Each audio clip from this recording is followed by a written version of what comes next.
ఇంకా అక్క మీరు చూడక ఇంకా ఎవరి ప్లేస్ ఉంచుకొని అంతలా ఎండలో కూర్చోదు, నీళ్ళలో కూర్చోండి అమ్మా. దాని ఫోటో ఎన్నో రోజు అమ్మా ఈరోజు?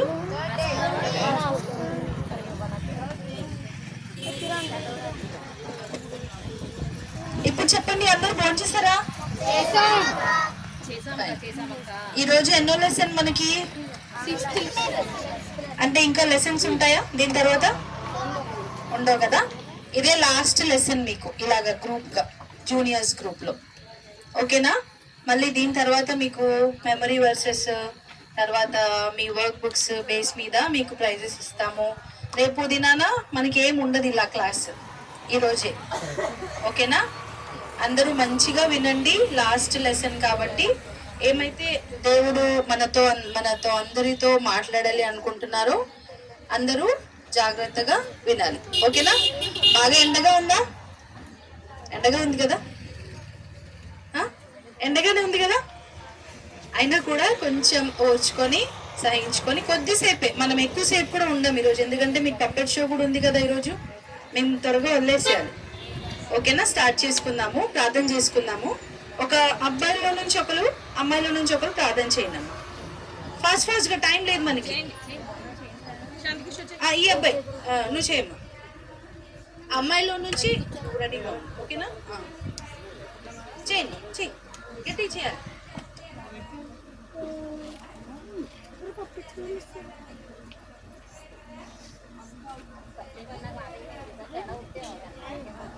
సంజయ్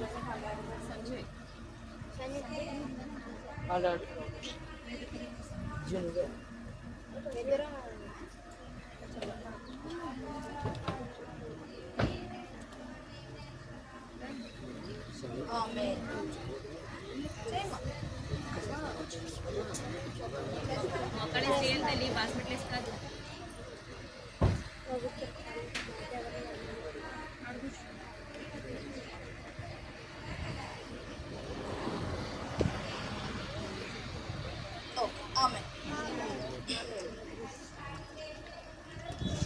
ఎవరి గురించి మనం నేర్చుకుంటున్నాము?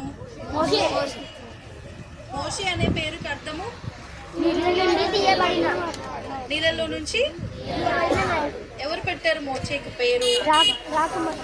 ఫరో కుమార్తె. మనం ఇప్పటిదాకా 5 లెసన్స్ ఎలాగూ దేవుడు మోషేను భద్రపరిచినారు. పుట్టుక సమయం నుంచి కూడా దేవుడు మోషే పట్ల ఎలాగ, అందరూ వినాలి. చెప్పాను కదా ఈరోజు లాస్ట్. ఇంకా మీరు మళ్ళీ 1 year తర్వాత ఇలా కూర్చుంటారు. ఓకేనా? ఎలాగో దేవుడు మోషేను ఎన్నుకొని కాపాడి ఆయన ప్లాన్ చొప్పున ఒక నాయకుడిగా చేసి దేవుడు బిడ్డలని నడిపించడానికి ఒక నాయకుడిగా ఆయన నుంచి ఇశ్రాయేలులను విడిపించిన దేవుడుగా ఉన్నారు. అవన్నీ చూసినాం కదా మనం ఇప్పటిదాకా. అయితే దీని తర్వాత అక్క చెప్పారు కదా, దాని కంటిన్యూషన్ గా మనం ఈరోజు ఒక 2 సందర్భాలు చూద్దాము.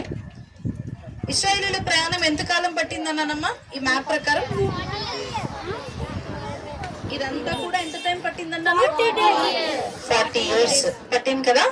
అయితే అక్కడక్కడ కొన్ని సందర్భాలు జరుగుతూ వచ్చినాయి. దేవుడు ఎర్ర సముద్రాన్ని పాయలు చేసినారు, 10 ఆజ్ఞలు ఇచ్చినారు. తర్వాత బంగారు దూడను వీళ్ళు ఇశ్రాయేలు చేసుకున్న విధానము, 10 తెగులు అన్ని కూడా ఒక్కొక్క దగ్గర ఒక్కొక్క ప్లేస్ లో జరుగుతూ వచ్చినాయి. దీంట్లో ఈరోజు ఏం చూస్తామంటే, ఇశ్రాయేలీయులు ఎక్కడికి వచ్చినారంట? కాదేశు అనే ప్రదేశానికి వచ్చినారంట. ఇక్కడికి వచ్చి కనబడుతుందా అందరికి? ఈ పాయింట్ కి. ఓకేనా? ఆల్మోస్ట్ ఇంకా దగ్గరకు వచ్చేసారా? ఇదంతా తిరిగేశారు కదా, ఇక్కడికి వచ్చేసారా? అయితే ఇక్కడికి వచ్చిన తర్వాత, ఈ పాయింట్కి వచ్చిన తర్వాత వాళ్ళు ఏం చేస్తారంట, మళ్ళీ యథావిధిగా వాళ్ళకి దాహం వేస్తుంది. మనకులాగే చాలా దాహం వేస్తుందా? నీళ్ళు తాగేసి బాటిల్ అలా పక్కన పెట్టంగానే మళ్ళీ దాహం వేస్తుందా? చాలా వేడిగా ఉంది కదా. వాళ్ళకు కూడా అలానే నీళ్లు లేవంట తాగటానికి. మళ్ళీ మోషే మీద సన్నగుడు గొనుగుడు. మాకు బాదం లేదు, దానిమ్మ పళ్ళు లేవు, ద్రాక్షలు లేవు, ఇంకేం లేవంటే తాగటానికి నీళ్ళు లేదు.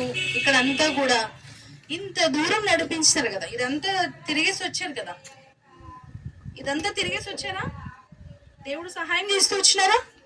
అయినా ఈ లాస్ట్ పాయింట్కి వచ్చినప్పుడు కూడా ఇంకా డౌటే, దేవుడు చేస్తారా లేదా అని అన్నదే డౌట్ అన్నమాట. కాబట్టి అలానే మోషే మీద సనుగుతా ఉన్నారు, అరుస్తా ఉన్నారు. ఇశ్రాయేలు ప్రజలంతా వచ్చి అరుస్తా ఉన్నారు. మీరిద్దరు ఇలా కూర్చోండి, మీకు అనిపించదు పిక్చర్స్. ఓకేనా ఓకేనా ఇలాగా ఇశ్రాయేలీలు మళ్ళీ మోషే మీద సనుగుతూ గొనుగుతూ ఉంటే అప్పుడు మళ్ళీ మోషే ఏం చేస్తాడు, ఎక్కడికి వెళ్తాడు, మనం నేర్చుకున్నట్లుగా దేవుడి దగ్గరికి వెళ్ళి అక్కడే ఉండి ఆయన ప్రార్థన చేస్తారనమాట. ప్రభువా మరి ఏం చేయాలి, మోషే విసుక్కున్నాడు, ఎన్నిసార్లు వీళ్ళు నన్ను నా మీద సనుగుతారు, ఎన్నిసార్లు నేను దేవుడి దగ్గరికి వెళ్ళాలి, దేవుడే కదా నన్ను నాయకుడిగా పెట్టారు, ఇవన్నీ కూడా ఆయన చూసుకోవచ్చు కదా అని అనుకున్నారా మోషే? లేదు. అట్లానే ఆయన అదే వెంటనే సమస్య రావడం, దేవుడి దగ్గరికి వెళ్ళటం, ఇంతే. ఈ జర్నీ అంతా కూడా ఇంతే అన్నమాట. దేవుడు దాన్ని తీరుస్తూ వచ్చినారా లేదా? అలానే మోషే ఇలాగా తిరిగి వాళ్ళ కోసము ప్రార్థన చేస్తున్నారంట. అయితే దేవుడు ఏం చేస్తారంటే నా సన్నిధిలోకి వెళ్ళి కర్రని ప్రత్యక్ష గుడారం ద్వారం దగ్గర దేవుడు ఏం చేస్తారంట, తన మహిమను కనపరిచి ఒక కర్రని తీసుకొని ఇస్తారు. కర్రని మోషేకి ఇస్తారనమాట. ఏం చేయమంటారంటే దేవుడు మోషేతో, బండ ఉంది కదా, వెళ్ళి నువ్వు బండతో మాట్లాడు. బండతో మాట్లాడితే ఈ బండ ఏం చేస్తుందంట, నీళ్ళు ఇస్తుందంట. మా ఎండ తగులుతుంది, చూసుకోండి జర, ఎండ తగలకుండా చూసుకోండి ఎవరు, సరేనా? ఒకళ్ళు వెనకకి వెళ్ళండి,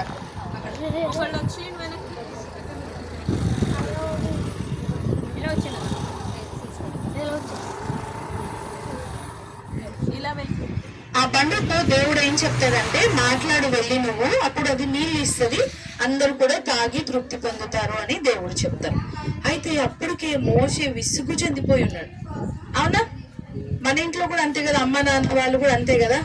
మనము ఏదైనా ఒకసారి తప్పు చేస్తే, జ్యోతి నీకు అంటత్వాక్యాల తర్వాత, ఇప్పుడు కాదు, మనం ఒక్కసారి ఏదైనా తప్పు చేస్తే తిడతారు, లేదా ఒకసారి చెప్తారు, మామూలుగా చెప్తారు, అలా కాదు ఇలా చేయకూడదని.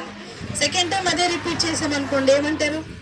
థర్డ్ టైం మళ్ళీ అదే చేశారు, ఫోర్త్ టైం అదే చేశారు, ఏమవుతుంది? అబ్బాయిలు చెప్పాలి, అమ్మాయిల కంటే అబ్బాయిలు చెప్పాలి. బెల్ట్ అయినా అవునా? ఇప్పుడు కట్టలేదు, అదే కదా. కానీ మోసే కూడా మనిషే కాబట్టి ఆ దేవుడి దగ్గర ఆయన కనిపెడుతూ వచ్చినప్పుడు పదే పదే ఇలా విసుక్కోవటం, వాళ్ళు ఈయన మీద సనగటం చూసి ఆయన కూడా మనిషే కాబట్టి విసుగు చెందిపోయి వాళ్ళ మీద కోప్పడినారు అనమాట. కోప్పడి ఏమని తిడతాడంటే, వాళ్ళని ద్రోహులారా అని తిడతాడు. చూడండి, మోషే మొత్తం ఉందా ఇక్కడ, లేకపోతే కోపంతో రగిలిపోతున్నట్టుగా ఉందా?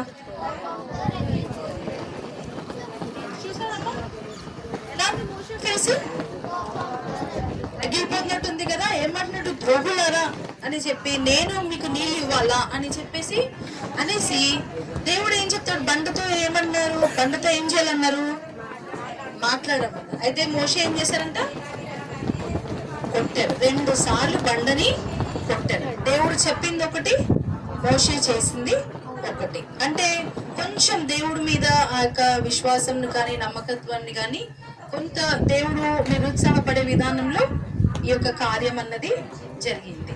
అయితే నీళ్ళు వచ్చినాయా బండ నుంచి? సమృద్ధిగా వచ్చినాయా లేదా? అప్పుడు ఎవరైనా చూసారా బండ నుంచి నీళ్ళు రావటం? చూసారా ఎక్కడమ్మా? ఎక్కడ చూసారు? అది అంటే విన్నారు, బైబిల్లో ఇలా జరిగిందని విన్నారు, అంతే కదా. సో దేవుడు అదొక అద్భుతంగా బండ నుంచి నీళ్ళని, శ్రేష్టమైన నీళ్ళని అనుగ్రహిస్తే ఇశ్రాయేలీయులందరూ కూడా పశువులు తాగినాయంట, వాళ్ళు తాగినారు. ఇప్పుడు మీకు వచ్చి మంచి చల్ల నీళ్ళు ఇస్తే ఎంతమంది దింపకుండా తాగేస్తారు కదా. అలానే ఉంది వాళ్ళ పరిస్థితి కూడా, అలానే ఉంది అనమాట. అంతగా నీళ్ళు దాహంతో ఉన్నారు వాళ్ళు, గబగబా అందరూ కూడా తాగి తృప్తి చెందుతారు. అయితే ఆ ప్రదేశంకి దేవుడు మోషేతో అంటారు, నేను నీతో చెప్పింది ఏంటి, నువ్వు చేసింది ఏంటి, నీతో బండతో మాట్లాడమన్నాను, నువ్వేమో దాన్ని కొట్టావు. కాబట్టి ఆ విషయంలో దేవుడు మోషే గురించి కొంత నిరుత్సాహపడి ఆ మాట కూడా ఇశ్రాయేలీయులంతా ఎవరమ్మా? దేవుడు పిల్లలు కదా, దేవుడు ప్రజలు. దేవుడు వాక్యంలో ఒకటి ఉంది, ఎంతున్నా కూడా దేవుడు ప్రజలంట ఆయన కను పాపతో సమానం అంట. ఓకేనా? అలాంటి వాళ్ళు అంటే దేవుడే ఊరుకుంటారా? ఊరుకోరు కదా.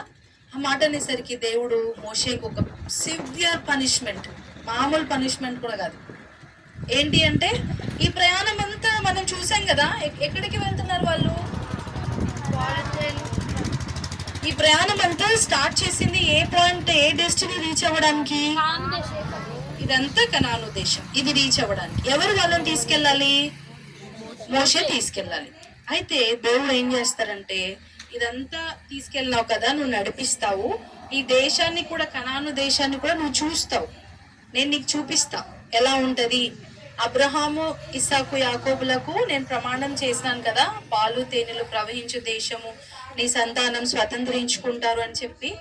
అలాగా అదేంటో, ఆ దేశం ఎలా ఉంటుందో అన్నది నువ్వు చూస్తావు, కళ్ళతో చూస్తావు, కానీ నువ్వు దాంట్లోకి ప్రవేశించలేవు అని చెప్పి దేవుడు అంటాడు అనమాట. దానికి మోషే చాలా, అంటే దేవుణ్ణి ఎందుకు ప్రభువా, నేను ఇంత చేసినాను కదా, ఇంతగా ఈ 40 సంవత్సరాలు కూడా దగ్గర ఇశ్రాయేలుని నడిపించుకుంటూ వచ్చినాను, వాళ్ళకి ఏం కావాలన్నా మీ దగ్గరికే వచ్చి ప్రార్థన చేసినాను, మీరు నాకు అనుగ్రహిస్తూ వచ్చినారు, ఇప్పుడు ఎందుకు నాకు ఇంత పనిష్మెంట్, అంటే ఈ పరిస్థితి ఎందుకు, అంటే వాగ్దాన దేశంలోనికి నాకు ఎందుకు ప్రవేశం లేదు అని మోషే ప్రశ్నించాడా? లేదు. దేవుడు అన్నారు, ఇంకంతే, అంతటితో ఆ మాట నెరవేరింది తప్ప మోషే ఎలాంటి విధంగా ఆర్గ్యుమెంట్ కూడా ఏం చేయలేదు. అయితే బండని కొట్టారా, అక్కడ ఏమైంది, వాదంలాగా జరిగింది కదా, కొంచెం వాదంలాగా జరిగింది కాబట్టి దానికి మెరీబా అని పేరు పెట్టారు ఆ ప్రాంతంకి, ఆ నీళ్ళకి. ఏంటంటే మెరీబా అంటే వాదము అని అర్థం. ఓకేనా? అయితే అక్కడి నుంచి ఇదిగోండి, ఇదంతా కనాను దేశం. అచ్చగా ఉందా? పాలు అంటే మనకి ఇంకా పాలు తేనెలు ప్రవహించు దేశం అని. కనాను దేశం అంటే 7 అంటే అమ్మోనీయులు, పెరిజీయులు ఇలా ఉన్నారు కదా, అలా 7 కలిస్తే ఈ యొక్క మొత్తం దేశం అవుతుంది అనమాట.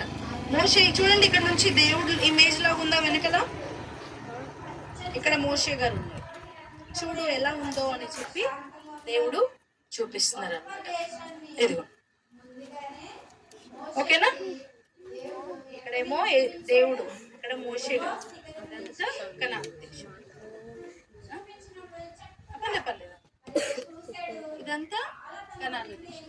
అలాగే దేవుడు అంత ఆ చిన్న మాటకి, ద్రోహులరా అన్న మాటకే మోషేకి అంత పెద్ద పనిష్మెంట్ అన్నది వచ్చింది. మనం ఎన్ని అంటాం కదా, ఒకవేళ అప్పుడు ఉన్నట్లుగానే ఇప్పుడు ఉంటే అసలు ఒక్కళ్ళు కూడా ఉండవు. నిజమేనా కదా? కానీ దేవుడు మనకి కృపను చూపించి, ఎన్నిసార్లు మనం తప్పిపోయినా, ఎన్నిసార్లు మమ్మీ డాడీ మాట వినకపోయినా, ఎన్నిసార్లు అల్లరి చేసినా, ఖండిత వాక్యాలు నేర్చుకోకపోయినా, మంచి విధానంలో ఉండకపోయినా దేవుడు మనల్ని క్షమిస్తూనే ఉన్నారు. ఎన్నిసార్లు అబద్ధం చెప్పినా, ఎన్నిసార్లు కొట్టుకున్నా, అవునా? ఇదంతా ఎవరి స్వభావం? ఇప్పుడు నేను చెప్పిన లిస్ట్ అంతా సాతాను బిడ్డల స్వభావం కదా. ఇవన్నీ ఉన్నా కూడా దేవుడు మనల్ని క్షమిస్తూనే ఉన్నారా? అవునా కదా? కాబట్టి మనము ఎంత జాగ్రత్తగా మన జీవితంలో మన మాటలు అన్నవి ఉండాలి. చాలా జాగ్రత్తగా ప్రతి మాట కూడా మనము మాట్లాడే వాళ్ళుగా ఉండాలన్నమాట. అయితే మోషే పుట్టుక నుంచి చూసుకున్నామా మనము, ఏ నదిలో పుట్టాడు, ఏ నదిలో పెట్టబడ్డాడు మోషే? నైలు నది కదా. అక్కడి నుంచి వచ్చి ఇంతకాలం వచ్చి ప్రతి మనిషికి బర్త్ డెత్ ఉంటది, అవునా? ఉంటదా ఉండదా? హెప్సిబా, రూపా, ప్రతి మనిషికి బర్త్ డెత్ ఉంటదా ఉండదా? జననం మరణం ఉంటదా ఉండదా? ఉంటదా? అలానే మోషేకి కూడా డెత్ సమయం, అంటే చనిపోవాల్సి, దేవుడి దగ్గరికి వెళ్ళాల్సిన సమయం దగ్గరకు వచ్చింది. ఎవరైనా పుట్టింది మొదలు అట్లే ఉన్న వాళ్ళు ఉన్నారా? ఇంకట్లే చనిపోకుండా అస్సలు ఎవరైనా ఉన్నారా అసలు ఇప్పుడు దాకా? బీసీ కానీ ఏడీ కానీ ఎవరైనా ఉన్నారా? ఎవరు లేరు, అవునా? అయితే మోషే కూడా అలానే 120 సంవత్సరాలు బ్రతికినారంట. ఎన్ని సంవత్సరాలమ్మా? 120 సంవత్సరాలు బ్రతికి మోయాబు దేశంలో నెబో అనే పర్వతం మీద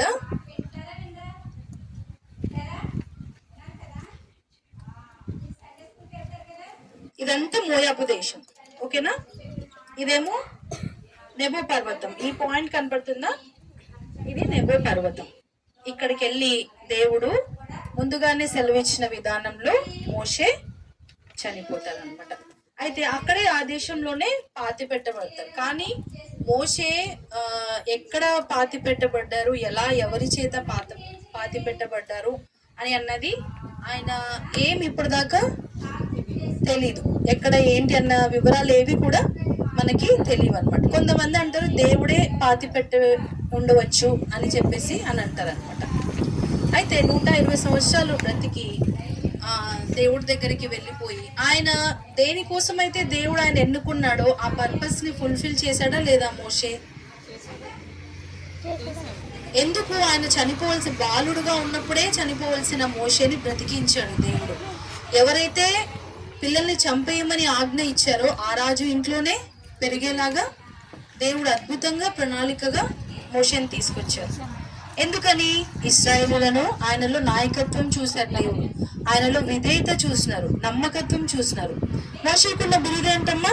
2 బిరుదులు, మిక్కిలి సాత్వికుడు, నా ఇల్లంతటిలో కూడా నమ్మకమైన వాడు. ఈ మాటలు ఎవరు చెప్పారు? ఎంత మంచి సాక్ష్యం పొందుకున్నారు కదా మోషే. అంత మంచి ఉన్నా కూడా జస్ట్ కనాను దేశంలోకి ఆయన వెళ్ళలేదు అంతే. కానీ మనం చూస్తే తర్వాత రూపాంతర కొండం మీద యేసు ప్రభు వారితో కలిసి ఉంటారు. రూపాంతర కొండ పాత నిబంధనలు వచ్చిందా, కొత్త నిబంధనలు వచ్చిందా? కొత్త నిబంధనలు వచ్చింది, అవునా? యేసు ప్రభు వారితో కలిసి ఆయన ఉంటారనమాట. సో ఇలానే మనం కూడా పుట్టాం. ఎప్పుడో పుట్టారు మీరు, ఏ ఇయర్, ఫలానా డేట్, ఫలానా మంత్, ఫలానా ఇయర్ లో మీరు పుట్టున్నారు. అరౌండ్ 12-13 ఇయర్స్ ఏజ్ ఉంటుందా మీకు కదా? అయితే అందరికీ ప్రతి మనిషికి కూడా ఒక రోజు వస్తుంది. ఆ రోజు ఏమవ్వాలి? మనం ఈ భూమిని వదిలేసి వెళ్ళాలి. దాని తర్వాత ఏంటి? దాని తర్వాతనే ఉంది నిజమైన జీవితం, అంటే లైఫ్ అన్నది దాని తర్వాతే ఉంది, అవునా? అప్పుడు ఏం చేస్తారు? చనిపోయిన తర్వాత ఏమవుతుంది? దేవుడి బిడ్డలైతే ఎక్కడికి వెళ్తారు? పరలోకంకి వెళ్తారు. దేవుణ్ణి నమ్ముకోకుండా ఇష్టం వచ్చినట్టుగా జీవిస్తూ అట్లా ఉన్న వాళ్ళు ఎక్కడికి వెళ్తారు? నరకానికి వెళ్తారు. కాబట్టి ఈరోజు ప్రశ్న మనందరికీ కూడా, ఈరోజు ఏమన్నా అడిగితే మనకు తెలీదు రేపు అన్నది బైబిల్లో ఏమంటారు? మీరు చూస్తున్నారా? పేపర్లో, న్యూస్లో వింటున్నారా? ఇన్స్టాలో చూస్తున్నారా?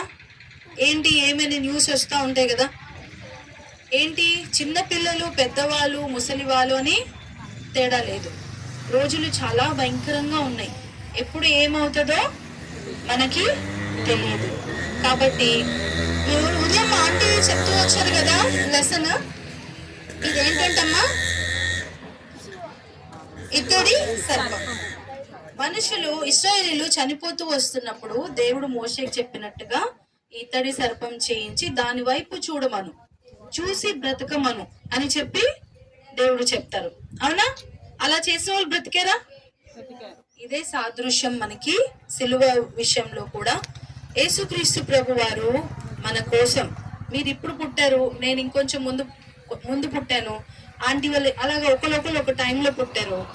మనం పుట్టక ముందే మిందక బీసీ ఏడి అన్నాను కదా, అలాగా యేసుక్రీస్తు ప్రభు వారు బీసీలోనే, బిఫోర్ క్రైస్ట్, ఆ టైంలోనే ఈ లోకంలోకి వచ్చి మనం చేయబోయే పాపాల కోసం అంతా కూడా ముందుగానే కలువరి సిల్వలో చనిపోయినారు. మనం చేతులతో చేసే పాపాల కోసం చేతుల్లో మేకులు కొట్టించుకున్నారు. కాళ్ళతో అమ్మ చెప్పకుండా, లేకపోతే స్కూల్కి అని చెప్పి ఎక్కడికన్నా వెళ్ళిపోయి అలా చేస్తుంటారు కదా, గొడవ పడుతూ ఉంటారు కదా, అవి తప్పేనా? అలాగా కాళ్ళతో చేసిన పాపాల కోసం ఆయనకి కాళ్ళల్లో మేకులు కొట్టారంట. తర్వాత తలతో థాట్స్, మన ఆలోచనలు, ఆ విధానం బట్టి దేవుడికి తలపైన ముళ్ళ కిరీటం అన్నది పెట్టారు. మీకు ఎప్పుడైనా ముళ్ళు గుచ్చుకుందా? గుచ్చుకుంది. ఎక్కడ గుచ్చుకుంది? కాలుకేనా? చిన్న ముళ్ళు గుచ్చుకుంటేనే మనకు అది తీసేసిన దాకా చాలా నొప్పి ఉంటుంది, తీసిన తర్వాత కూడా నొప్పి ఉంటుంది, అవునా? అయితే యేసుప్రభు వారికి నడవలేము.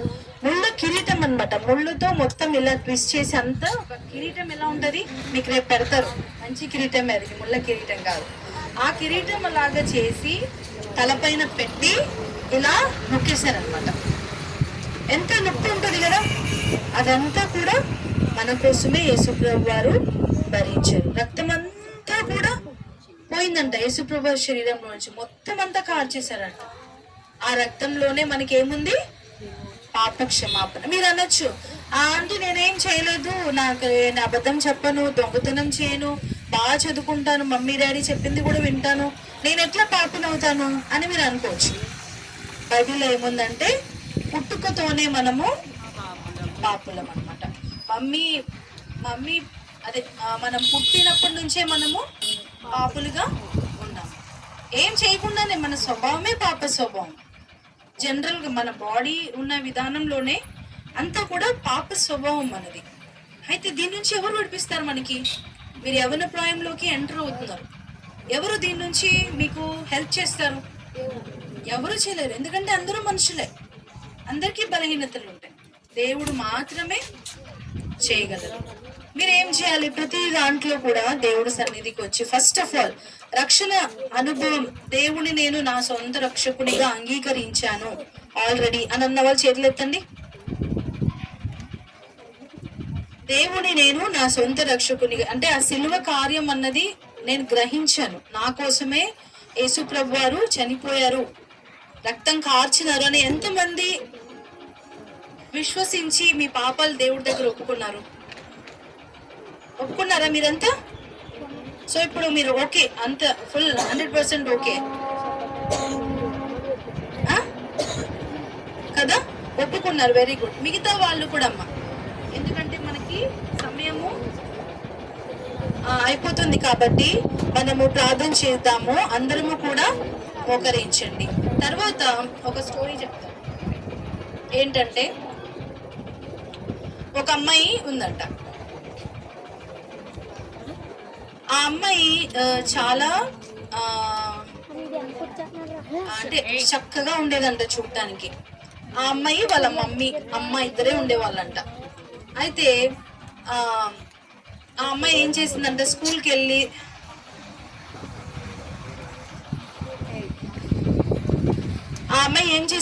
స్కూల్కి వెళ్తూ ఉండేదంట. వాళ్ళ ఫ్రెండ్స్, తను బాగా చదువుకునేదంట, మంచిగా చక్కగా ఉండేదంట.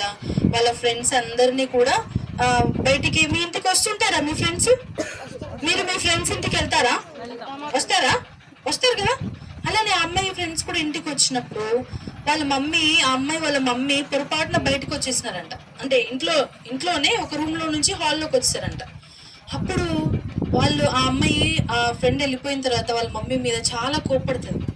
అమ్మ ఎందుకు వచ్చావు నువ్వు బయటికి? నీకు చెప్పాను కదా, మా ఫ్రెండ్స్ ఎవరైనా వచ్చినప్పుడు నేను అసలు బయటికి రావద్దని చెప్పాను కదా, నా పరువు ఎందుకు తీస్తావు అని చెప్పి వాళ్ళ మమ్మీ మీద కోప్పడతారు.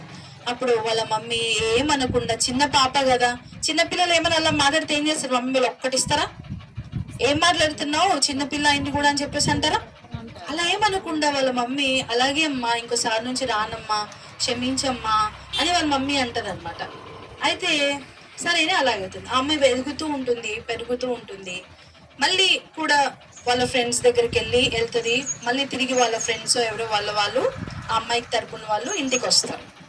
ఈ అమ్మాయి వాళ్ళ అమ్మని అలా చిదరించుకోవడానికి కారణం ఏంటంటే వాళ్ళ అమ్మ గుడ్డిది, అంటే బ్లైండ్, కళ్ళు లేవన్నమాట. కళ్ళు లేని వాళ్ళు ఎలా చూస్తారు? విచిత్రంగా ఇలానే చూస్తారా? తెలియనప్పుడు నేను కూడా అలానే చూస్తాను, అంటే తెలియని వయసులో. అవునా? ఇదేంటి ఇలా ఉంది అంటే అందరిలా కాకుండా ఇలా ఉన్నారు ఏంటి అని అన్నది చూస్తామా లేదా? అంటే ఆ అమ్మాయి ఏమనుకుంటది అంటే వాళ్ళ అమ్మని బట్టి నన్ను మా ఫ్రెండ్స్ దూరం చేసేస్తారేమో అని వాళ్ళ మమ్మీని అందరి ముందు రాకుండా చేస్తుంటది అనమాట, తన ప్రెస్టీజ్ కోసం.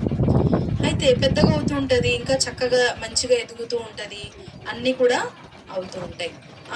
అప్పుడు ఆమెకి ప్రతిసారి వాళ్ళ అమ్మని తిట్టడం, ఏంటి కళ్ళు లేని కబోది, ఎందుకు వచ్చావు నువ్వు ముందరికి, మా ఫ్రెండ్స్ దగ్గరికి ఎందుకు వచ్చావు వాళ్ళ మమ్మీని తిడతా ఉండేది. వాళ్ళ మమ్మీ ప్రతిసారి ఏడ్చుకోవడం, బాధపడడం, సారీ అని చెప్పడం, ఇలానే అయిపోతుందంట. అప్పుడు ఆమెకు తెలిసిన నిజం ఏంటంటే, ఒకసారి డాక్టర్ దగ్గరికి వెళ్తే ఏం చెప్తారంట డాక్టర్, వెళ్తే నాకేదో ఐ ప్రాబ్లం ఏదో సంథింగ్ ఏదో వచ్చిందని చెప్పి వెళ్తే ఆయన ఏమంటారంట, ఎలాగ జరిగింది ఇది అని అసలు కనుక్కుంటే, ఫస్ట్ ఆఫ్ ఆల్ ఈమె చిన్న పాపగా ఉన్నప్పుడు వాళ్ళ మదర్, ఆ అమ్మాయి వాళ్ళ మమ్మీ ఉండేవాళ్ళంట ఇంట్లో. అయితే ఆ ఇంట్లో వాళ్ళు ఉన్న ఆ యొక్క విధానంలో ఫైర్ యాక్సిడెంట్ జరుగుతుంది. లోపలంతా కూడా మంటలు వచ్చేస్తాయి. మంటలు వచ్చేసి గబగబా పరిగెత్తుతూ ఉండి పాప, చిన్న పాప, ఇంత పాప అంట, అయితే లోపలే ఉండిపోతుంది. ఈమె బయట ఉంటారనమాట వాళ్ళ మదర్. అయితే లోపలికి వెళ్ళాలంటే ఈమె త్యాగం చేయాలి. మంటలు వస్తున్న దగ్గర లోపలికి వెళ్ళాలంటే మనకి తగులుతాయా? మంటలు మనకి అంటుకుంటాయా? అంటుకోవా? అయినా కూడా తల్లి ప్రేమ కాబట్టి, అమ్మ కాబట్టి ఏం చేసిందంట, ఏమైనా నేను చచ్చిపోయినా పర్వాలేదు, మా పాపని నేను రక్షించుకోవాలని చెప్పి అలానే ఎంత మంటలు వస్తున్నా కూడా లోపలికి వెళ్ళిపోతుందంట. అలా దూసుకుంటూ లోపలికి వెళ్ళిపోయి పాప అలా ఏడుస్తూ ఉంటుంది అనమాట. పాపని తీసుకొని ఇలా బయటికి వస్తూ ఉన్నప్పుడు ఒక బలమైన రాడ్ వచ్చి ఆమెకి ఈ పాటలో ఇలా పడుతుంది అనమాట. వాళ్ళ మదర్కి, పాపకి పడిపోతే అప్పుడు వచ్చి బయటకు వచ్చి చూసిన తర్వాత అంతా సెట్ అయింది. డాక్టర్ దగ్గరికి వెళ్తే పాపకి అప్పుడే చూపు పోయి ఉంటుంది. ఇంకా చూపు రావడం అన్నది కష్టమమ్మా, ఎవరైనా ఇస్తే తప్ప, డొనేట్ చేస్తే తప్ప ఇది ఈమెకి లైఫ్ లాంగ్ అన్నది చూపు అన్నది ఉండదు అని డాక్టర్ అంటారు. అప్పుడు ఆమె ఏమంటది, వెంటనే ఏం ఆలోచించకుండా వాళ్ళమ్మ ఏమంటది, నా కళ్ళు తీసేసుకోండి డాక్టర్, మా పాపకు పెట్టండి అని అంటది. అంటే ఏంటమ్మా ఏం మాట్లాడుతున్నావు, ఎంత నొప్పి ఉంటుంది తెలుసా, అయినా ఒకటి అన్నా పెట్టుకో, కనీసం ఒకవేళ నొప్పి భరిస్తానన్నా ఒకటి నువ్వు పెట్టుకో, ఒకటి పాపకి పెడతాము మీకు ఉంటుంది అంటే, అలా వద్దు, మా పాప స్కూల్కి వెళ్తున్నప్పుడు కానీ బయట ఉన్నప్పుడు ఎవరు మా పాపని హేళన చేయకూడదు, మా పాప మంచిగా ఉండాలి అని చెప్పి 2 కళ్ళు నవ్వి తీసేసుకోండి, 2 కళ్ళు తీసి పాపకు పెట్టండి అని అంటది వాళ్ళ మమ్మీ. డాక్టర్ కష్టంగానే ఆమెతో సైన్ చేయించుకొని ఆ కళ్ళు తీసి ఆ పాపకు పెడతారు. ఇప్పుడు ఏం చేసింది ఆ పాప పెద్దగా అయిన తర్వాత ఎవరిని అంటుంది, వాళ్ళ మదర్ని అంటుంది. ఎవరైతే ప్రాణం ఆల్మోస్ట్ పెట్టేసి ఆ అమ్మాయిని బ్రతికించి కాపాడారో, కళ్ళు ఇచ్చారో త్యాగపూరితంగా, ఆమెనే తిరిగి అంటుంది. ఎంత బాధ కదా. తిరిగి ఆ అమ్మాయి ఆ నిజం తెలుసుకొని వాళ్ళ అమ్మని ఇంకా ముందు కంటే ఎక్కువగా ప్రేమించి బాగా ఇద్దరు సంతోషంగా ఉంటారు. అయితే ఇక్కడ వాళ్ళ అమ్మ ఏం త్యాగం చేసిందమ్మా, కళ్ళు మాత్రమే త్యాగం చేసింది. ఆఫ్ కోర్స్ లోపలికి వెళ్ళినప్పుడు కూడా కొంత రిస్క్ తీసుకుంది. అయితే యేసుక్రీస్తు ప్రభు వారికి మనం ఏమవుతాము, ఆమె అంటే తల్లి కాబట్టి ఆ ప్రేమతో చేసింది. యేసుక్రీస్తు ప్రభు వారికి మనం ఏమవుతాము, అన్యులే మనము దేవుడికి. అయితే దేవుడు మనల్ని తన కుమారుడుగా చేసుకోవాలి, మీ బెస్ట్ ఫ్రెండ్గా ఉండాలి అని దేవుడికి ఆశ అయ్యి ఆయన ఏం చేశాడు, కళ్ళు మాత్రం ఇయ్యలేదు, చేతులు మాత్రం ఇయ్యలేదు, కాళ్ళు మాత్రం ఇయ్యలేదు, సమస్తం మొత్తం అంతా కూడా యేసుక్రీస్తు ప్రభు వారు ఇచ్చేశారు. ఎందుకు, నిన్ను ప్రేమించారు, నన్ను ప్రేమించారు కాబట్టి. ఆ రక్తంలోనే మనకి పాప క్షమాపణ ఉంటుంది కాబట్టి, ఆ రక్తంలో ద్వారానే మనము పరలోక రాజ్యంకి వెళ్తాము. ఎప్పుడు చనిపోయినా కూడా, ఎక్కడ నుండి ఏమైనా కూడా యేసయ్య దగ్గరికి చేర్చబడతాం. కాబట్టి ఆ విశ్వాసంతో మనం ప్రార్థన చేద్దామా. యేసయ్య నన్ను ప్రేమించి నన్ను రక్షించారు, నన్ను ఏర్పాటు చేసుకున్నారు, మీ బిడ్డగా చేసుకున్నారు. నేను పుట్టుకతోనే పాపిని, ఇప్పటికీ ఎన్నో పాపాలు చేశాను, చిన్నవి అయ్యుండొచ్చు, అవన్నీ కూడా క్షమించండి ప్రభా, నన్ను మీ బిడ్డగా చేసుకోండి, నా కోసం మీరు అన్నీ ఇచ్చేశారు, నేను కూడా మీకోసం బ్రతకటానికి, మిమ్మల్ని ప్రేమించడానికి నాకు సహాయం చేయండి అని. మోషేని ఎట్లా అయితే దేవుడు ఏర్పాటు చేసుకుని గొప్ప కార్యాలు, మోషే దేవుడిని ముఖాముఖిగా ఎరిగినవాడంట. దేవుని ఎవరైనా చూసారు ఎప్పటిదాకా? ఆ బిరుదు మోషేకి వచ్చింది, దేవుణ్ణి ముఖాముఖిగా ఎరిగిన వాడు అన్నమాట. అలాంటి వాడు అసలు ఇంకా ఆ చరిత్రలో లేరంట. అంటే అంతటి శూరత్వంతో, అంతటి నమ్మకత్వంతో దేవుడు పని అప్పగించిన వాళ్ళు. ఓకేనా? ఇప్పుడు మోషే మనం ప్రార్థన చేసిన తర్వాత దీని కంటిన్యూషన్ చెప్తాను. మోకరించండి అందరూ. ఆ తర్వాత ప్రార్థన నేను చేసే ప్రార్థన చెప్పండి. మోకరించండి అందరు మోకరించాలి. కళ్ళు మూసుకోండి, చేతులు జోడించండి. ఇక్కడ ఆంటీ వాళ్ళు లేరు, మేము లేము, ఎవరం లేము అనుకోండి. దేవుడు మీరు మాత్రమే. ఆ ధ్యాసతో ఉండండి. ఓకేనా? కళ్ళు మూసుకొని నేను చెప్పే ప్రార్థన మీరు కూడా చెప్పండి. ప్రేమగల తండ్రి, నన్ను ప్రేమించినందుకు మీకు వందనాలు. నన్ను రక్షించడానికి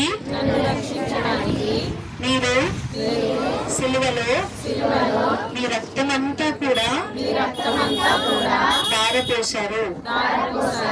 మీ ప్రాణాన్ని నా కొరకు అర్పించారు. మీ రక్తంలో నా ప్రతి పాపమును కడగండి. నన్ను మీ బిడ్డగా చేసుకోండి. ప్రభువా, నన్ను మీ రాజ్యంలో జ్ఞాపకం చేసుకోండి.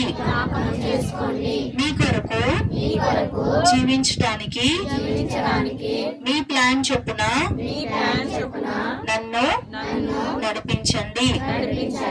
మోషే వలె నన్ను కూడా వాడుకోండి. యేసు నామమున ప్రార్థిస్తున్నాను తండ్రి. ఆమేన్. Okay, very good. ఇది మీరు మనసులో నుంచి ప్రార్థన చేసినట్లయితే పర్వాలేదమ్మా, కానీ పైన మాత్రం చేయకూడదు. ఓకేనా? ఓకే, కూర్చోండి అందరూ. ఇంకెళ్ళాము. అయితే మోషే చనిపోయారు కదా, మరి దాని తర్వాత ఎవరు అప్పగించారు కదా బాధ్యత ఎవరికైనా? ఎవరు?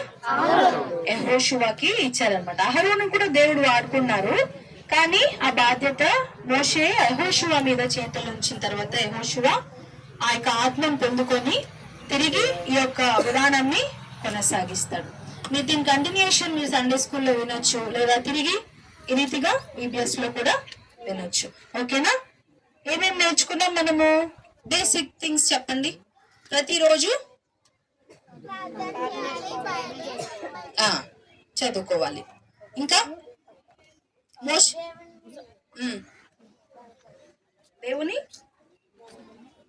దేవుని గణపరచాలి.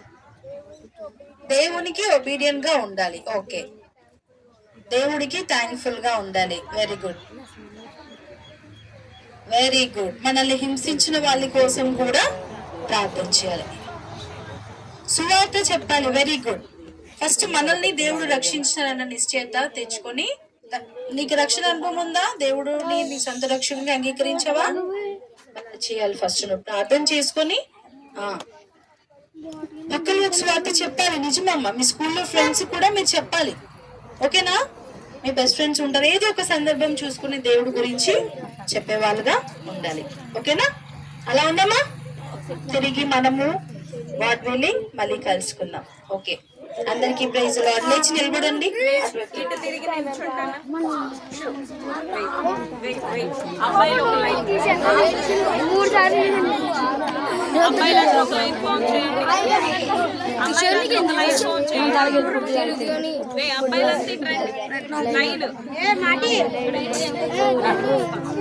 అమ్మాయిలందరూ లైన్ ఫామ్ చేయండి. మరి లైవ్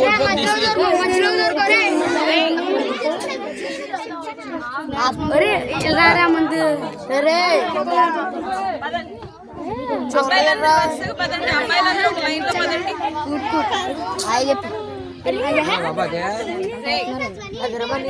లైన్ లో పదండి. అబ్బాయిలందరూ ఒక లైన్ లో పదండి.